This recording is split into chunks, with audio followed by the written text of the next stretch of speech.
Bem, agora, depois de Segunda Crônicas, vamos ver, né, Primeiro Reis, do capítulo 12 ao 22, e o livro de Segunda Reis, uma visão panorâmica.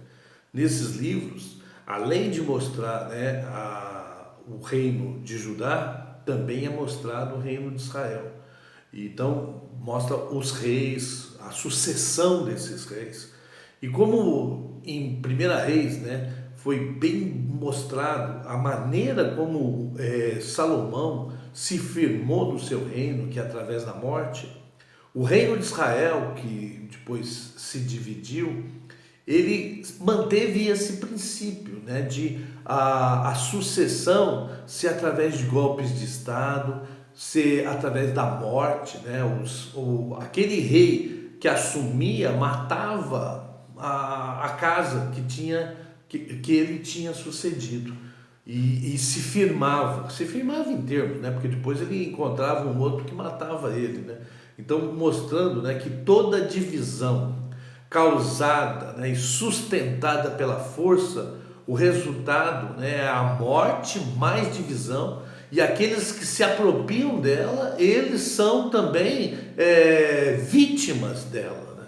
E isso, como nós mencionamos aqui, esse versículo, né, que fala, né, que é Romanos 15:4, né, pois tudo quanto outrora foi escrito foi para o nosso ensino que foi escrito. Então, esses livros de reis é muito interessante, né? A gente lê e vê como que as coisas acontecem. Uma boa parte dele mostra, né, o reinado de Acabe, que foi marido de Jezabel, que ela era filha de um sacerdote, né, de um rei pagão, né? E ali ela levava esse Acabe, né, a fazer as maiores atrocidades. E foi nessa época, né, que surgiu Elias.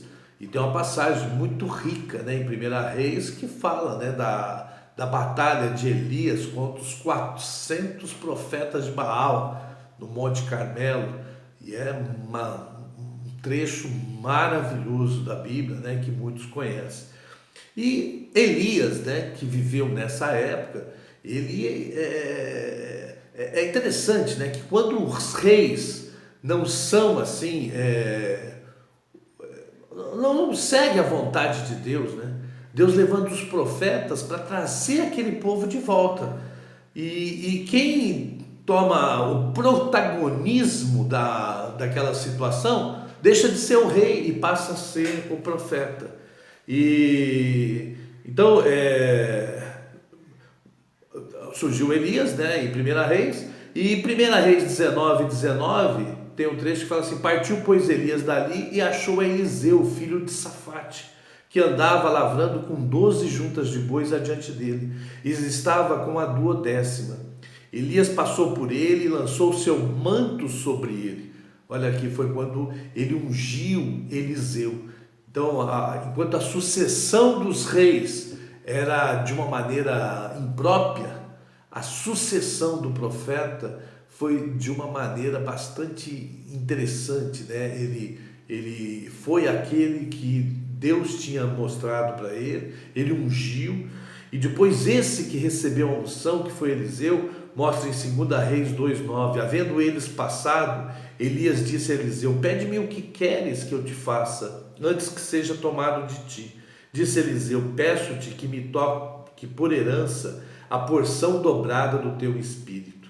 Versículo 10: tornou-lhe Elias: dura coisa pediste, todavia se me vires quando for tomado de ti, assim se te fará, porém se não me vires, não se fará. Então aqui mostra, né, que Elias, né, mostrou para Eliseu, né, e Eliseu tinha esse coração, né, de receber a porção dobrada de Elias, e que só seria possível se ele continuasse ali firme junto com Elias. E ele fez isso, e ele recebeu a porção dobrada, e ele foi um profeta também maravilhoso, que serviu ali no reino de Israel. E as coisas que aconteceram com ele estão muito mostradas em 2 Reis. E no capítulo 17 de 2 Reis mostra então o cativeiro de Israel, né, desse reino do norte, foi levado,